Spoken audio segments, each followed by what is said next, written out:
तुम्ही 6वा मजला म्हणाल? होय, मी ठामपणे 6वा मजला म्हणते. पण मंत्रालयाचा 6वा. मी मंत्रालय 6वा मजला म्हणजे आपल्याकडे एवढं तर चांगलंच आहे की मंत्रालयाचा 6वा मजला असेल, कारण इथे सगळ्या पुण्या मुंबईच्या ज्या बिल्डिंग आहेत त्या सगळ्या 30-40 मजल्यांच्या आहेत. मी पर्टिक्युलर 6व्या मजल्याबद्दल बोलतीये. मुख्यमंत्र्यांचं दालन आहे 6व्या मजल्यावरती, म्हणून तिथे अजून पण वेगवेगळे मंत्री होते. मागच्या काळामध्ये काही वेगळे मंत्री पण तिथे होते, त्यांची दालनं हलवलेली होती. त्यामुळे असं काही समजायचं कारण नाही.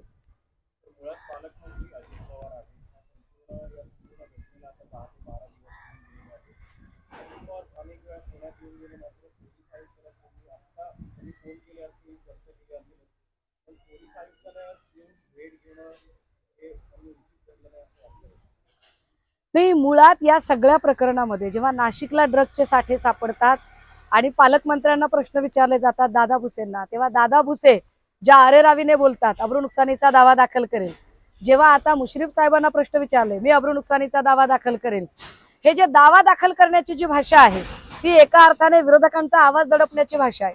मी काल काही लोकांचे स्टेटमेंट ऐकले ज्याच्यामध्ये काल काही जण सांगत होते की प्रसिद्धी वगैरे, कुठल्या प्रसिद्धीच्या बाता करताय?